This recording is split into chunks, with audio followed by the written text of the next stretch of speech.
হজরত নূহ আলাইহিসসালাম ছিলেন আল্লাহ তাআলার প্রেরিত মহান নবী। তিনি আদম আলাইহিসসালামের নবম পুরুষ ছিলেন।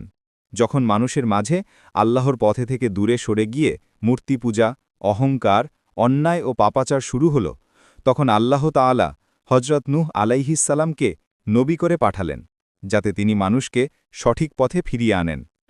নূহ আলাইহিসসালাম তার জাতিকে একমাত্র আল্লাহর ইবাদত করতে আহ্বান জানালেন। তিনি বললেন, হে আমার জাতি, তোমরা আল্লাহর ইবাদত করো, তার বাইরে তোমাদের কোনো উপাস্য নেই। কিন্তু তার জাতির অধিকাংশ লোক তার কথা শুনল না। তারা তাকে উপহাস করল, তাকে পাগল বলল।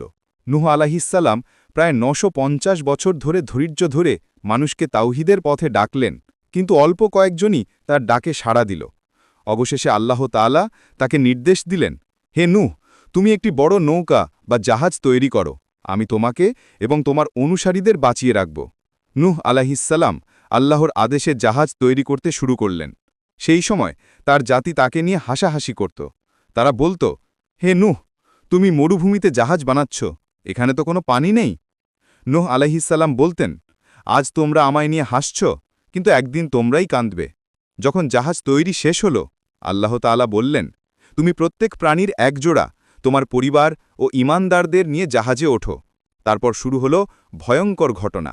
আকাশ থেকে টানা বৃষ্টি পড়তে লাগল, জমিন থেকে পানি ফেটে বেরিয়ে এলো, চারদিকে শুধু পানি আর পানি, পাহাড় সমান ঢেউ চারপাশ ঘিরে ফেলল। যারা নূহ আলাইহিসসালামের কথা বিশ্বাস করেনি, তারা সবাই পানিতে ডুবে গেল। নূহ আলাইহিসসালামের এক ছেলে ছিল, যে কাফেরদের সঙ্গে ছিল। নূহ আলাইহিসসালাম তাকে ডাকলেন, হে আমার ছেলে, আমাদের সঙ্গে চলে এসো, অবিশ্বাসীদের সঙ্গে থেকো না। কিন্তু সে বলল, আমি পাহাড়ে আশ্রয় নেব, পানি আমাকে ধরতে পারবে না। তখন নূহ আলাইহিসসালাম বললেন, আজ আল্লাহর আদেশ থেকে কেউ রক্ষা পাবে না। এরপর এক ঢেউ এসে তাকে ডুবিয়ে দিল।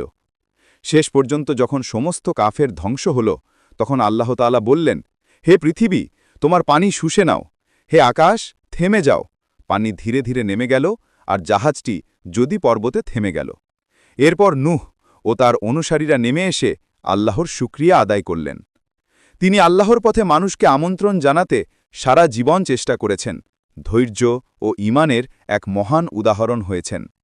শিক্ষা: ধৈর্য ও বিশ্বাসের মাধ্যমে আল্লাহর সাহায্য অবশ্যম্ভাবী। সত্যের পথে চললে মানুষ প্রথমে উপহাস করে, কিন্তু শেষমেশ সত্যই বিজয়ী হয়। আল্লাহর আদেশের বিরুদ্ধে কেউ রক্ষা পায় না।